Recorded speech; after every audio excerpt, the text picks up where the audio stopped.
Her laughter pierced through the walls before I even opened the front door. I paused, key halfway into the lock, hand tightening around the metal like it was her throat. The kind of laughter that doesn't come from humor. The kind that needs an audience. I stepped in slowly, quietly. I've learned that noise ruins observation.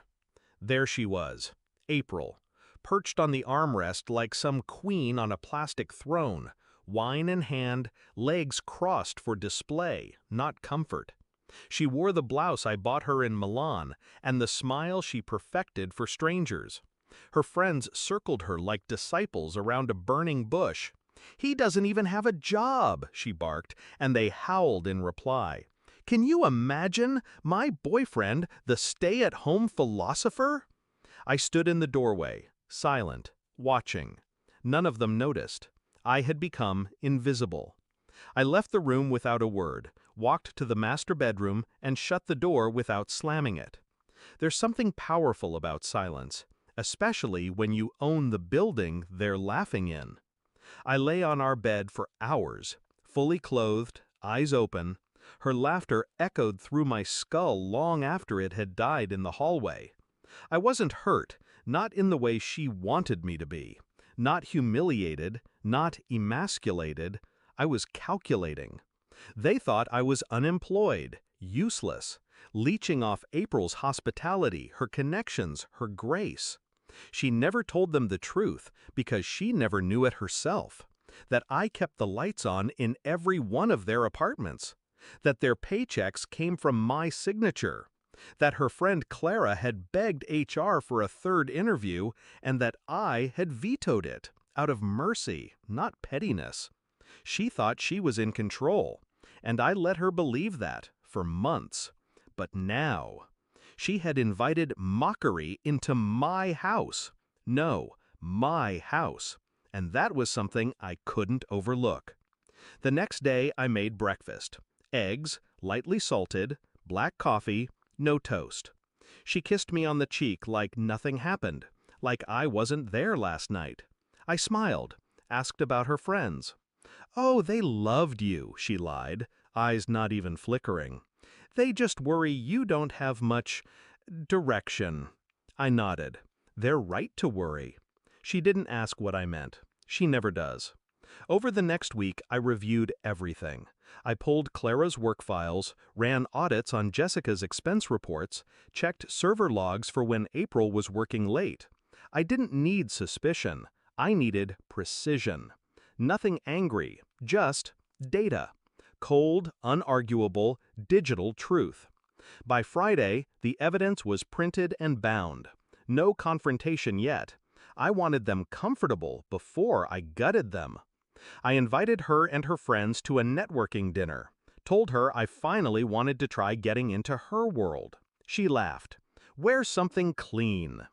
We met in the executive lounge of the building they all worked in. My building. They didn't know that, of course, not yet. They wore their best disguises. Perfume, pearls, polite condescension, all teeth and lipstick. April clung to my arm like she was showing off a rescued stray. "I'm just proud he's finally trying," she said, loud enough for the table to hear. "He was even nervous." I wasn't. I waited until drinks were poured, until the second toast, until Jessica made a joke about men finding purpose when the money runs out. That's when I stood. I pulled out 4 manila envelopes and placed them on the table, one by one. "This is your final severance package, Jessica," I said without emotion. "Clara, yours is a little thinner. Fabricated credentials. We'll be pressing charges." They laughed, at first, until they looked, until they saw the company seal, my signature, until realization dawned, slow and suffocating. April's face lost all color. "What is this?" "My company," I said, coldly, "and you just got your friends fired." She followed me out into the hallway. The party had disintegrated. The air had turned to ash. "You lied to me," she said, but her voice was brittle now, hollow. "No," I replied. "You never asked the right questions." She trembled. You planned this? I turned to her, calm, composed. No, April, you planned this. When you chose to humiliate me. When you laughed. A pause. Then I added, you mocked the man who pays your rent. I didn't know. You didn't care. She tried to touch my arm. I stepped back. There's more, I said. I handed her one last envelope. Inside, a termination letter, addressed to her. Her role dissolved. But I don't even work for. You did. You just didn't know it. I walked away before she could cry, if she did. I slept better that night than I had in months. Not because I won, because the noise was gone. The laughter, the condescension, the illusion. I didn't need revenge. I needed clarity. And now the mask had shattered. She showed them who I wasn't, so I showed them who I was. Finality isn't always loud. Sometimes it walks out without saying goodbye.